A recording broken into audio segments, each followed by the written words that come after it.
Hello, friends!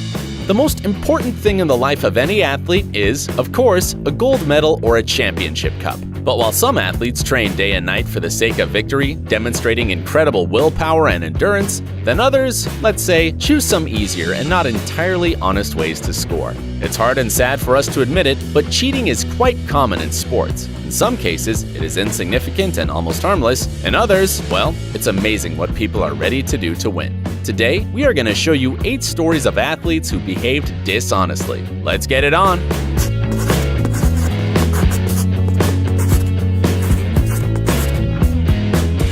During the 2006 World Cup final, the French footballer Zinedine Zidane suddenly struck a player of the rival team, Marco Materazzi, with his head. Marco fell to the ground, supposedly very hurt, and Zidane is removed from the field. Italy beat France, and analysts claim that the removal of Zidane strongly influenced the course of the match.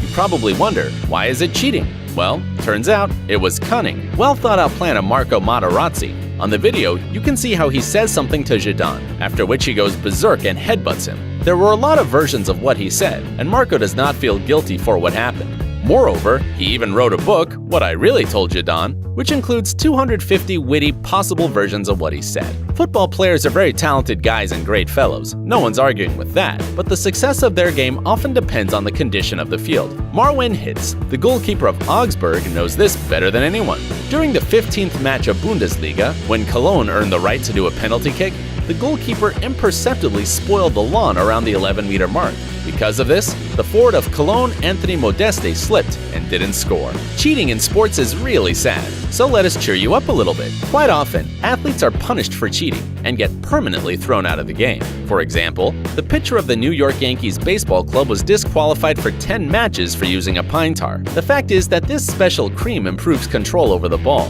which means that it cannot be used during the game. Probably, Michael Pineda thought that nobody will notice it, but the audience turned out to be sharp-eyed. A standard football team consists of 11 players, so if a team plays with 12 people, it's obviously unfair, even if the 12th player gets on the field without the team knowing. This is exactly what happened with the Brazilian football club Aparecidense. The team was saved from a goal by a masseur.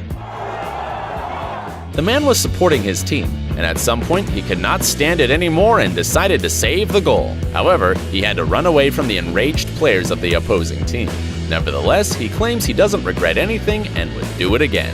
Everyone knows about Russian tennis player Maria Sharapova and her passion for screaming on the tennis court.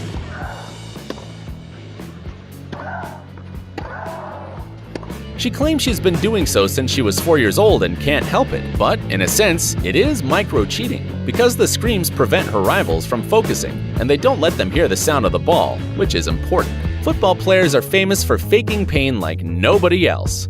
And of course, when the judge is not very careful, faking a fall is a real fraud. On April 13, 1995, Andreas Müller dived on the field, as if the football player of the rival team pushed him.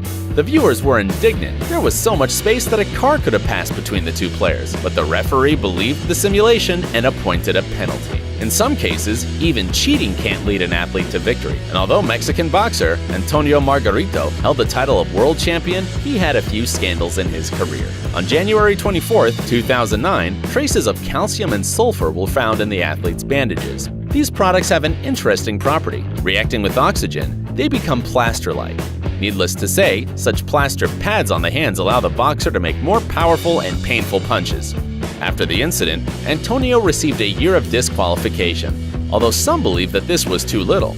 In the end, he exposed the lives of rivals to danger, and who knows how many matches with plaster have already been held before the fraud was revealed. Referees use yellow cards to punish the unsportsmanlike behavior of players, but sometimes this has more unpleasant consequences. For example, a match in the round of 16 of the 1990 World Cup turned into a circus, according to many football fans. On the 22nd minute of the match, Germany versus Holland, Frank Rijkaard imperceptibly spat on the forward of the rival team, Rudi Völler. The incident went unnoticed by the judge, and Völler got a yellow card for complaining. Then the players got into a fight at the gate. Völler even managed to fake a fall, although no one pushed him. As a result, in just 2 minutes, the viewers got to see 2 spits, 2 yellow cards, and 2 players sent off. That's all for today, and just in case some athletes are watching, please, play fair. See you soon!